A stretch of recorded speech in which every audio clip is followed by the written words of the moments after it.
What's up, Blue Devil fans? This is YouTube's Duke Blue Forever teaming up with DukeReport.com once again to give you a video recap of the Blue Devils season so far.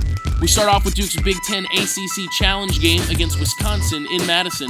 Duke came into the game having never lost in the challenge, but Trayvon Hughes and the Badgers put an end to that streak. Despite an efficient offensive performance, the Blue Devils really struggled on defense, especially with help side D, as they gave up several wide-open looks under the basket.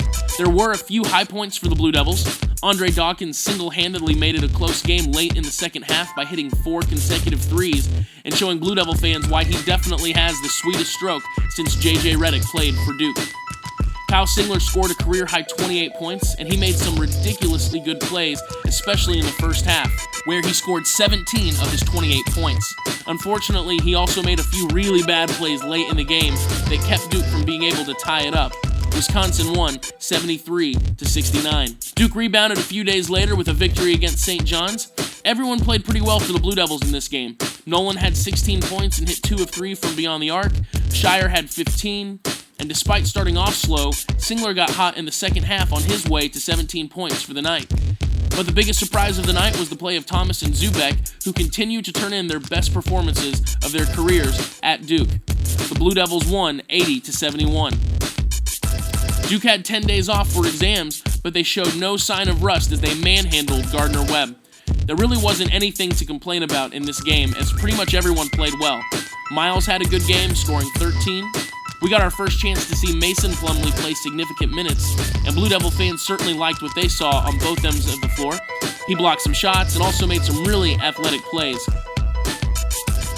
Dawkins had a big night with 16 points, which was great to see considering the tragic death of his sister just a week before. The biggest story of the night, however, was Jon Scheyer. He had the performance of his career with 36 points, 8 rebounds, and 9 assists. Some of those assists were just sweet, by the way. More on that later. He hit 7 of 9 from the three-point line and pretty much scored at will, and continued to make a case for his contention for ACC Player of the Year. And that brings us to the DukeReport.com Play of the Week, or I guess the play of the last 3 weeks. But oh well.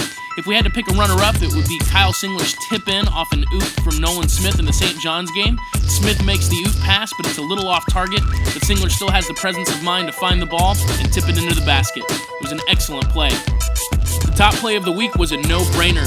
It was Jon Scheyer's awesome behind-the-back pass to Kyle Singler in the Gardner-Webb game. Despite some crappy camera work by ESPN, we were able to get a good look at the play from some instant replays, and you'll just see that this is an incredible pass, probably one of the best passes of the entire season in college basketball. Scheyer goes behind his back, finds Singler, and gives some credit to Singler for making a really tough and-one shot. Singler would finish the three-point play. Going into Week 6, the Blue Devils are 8-1 and ranked 7th in the nation. They face Gonzaga at Madison Square Garden on Saturday night, which should be a great game to watch. Head over to DukeReport.com next week for another recap, and, as always, go Duke and go to hell, Carolina.